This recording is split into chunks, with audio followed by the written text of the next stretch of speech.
Well, the CDC is investigating a rise in severe cases of strep throat among children in the U.S. Several children's hospitals across the country have reported an increase in cases, and since November, including in Colorado, where 2 children died.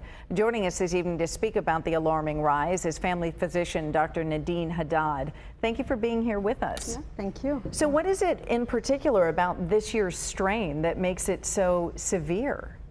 So strep A, group A strep, short for streptococci, is the same bacteria that cause strep throat and scarlet fever, but serious cases with invasive infections is when the bacteria spread to other areas of the body that normally don't reach, like a bloodstream.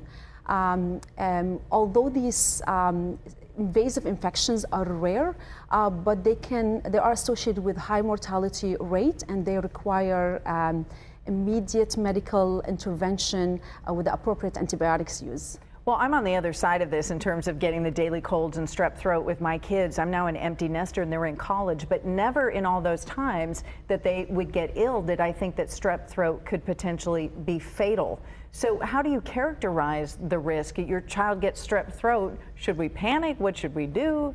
Yeah, so the risk of group A strep can be characterized to be generally low. These infections are generally common. They are mild.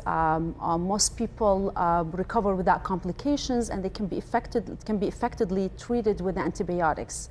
So maybe get them to the doctor right away? Yes, so definitely recognizing the symptoms that are associated with that and seeking medical attention the right time can help.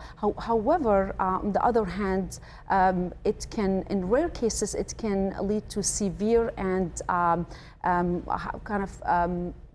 complications like severe complications like toxic shock syndrome, which can lead to organ failure, also rheumatoid fever. Those complications are more likely to happen in people with weakened immune system or people who have already existing medical conditions. So perhaps a child that has asthma might be more at risk for something like this then? Yes, so definitely someone who has a medical condition can be more susceptible for complications. Okay. Well, you mentioned symptoms, so I want to zero in on that because right now we still have, I'm recovering from COVID. I've tested negative, that's why I'm back here at work, but we have COVID out there, we have the flu, we have strep. So what specifically are the symptoms with this strep A that parents should be watching for? Yeah. Some of the common symptoms with this infection are fever, sore throat that can quickly become red, swollen and red tonsils, difficulty swallowing, pus or white patches on the tonsils, swelling of the lymph nodes in the front of the neck.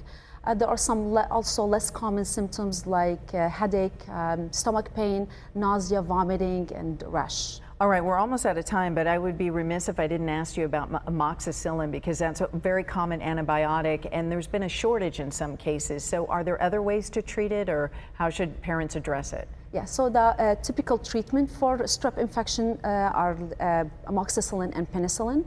However, when there's no access to amoxicillin or you cannot get it, other alternatives are intramuscular injections with penicillin, and oral azithromycin can be used as well. Well, Dr. Nadine Haddad, thank you so much for coming in. This was really enlightening for me and I'm sure for parents out there.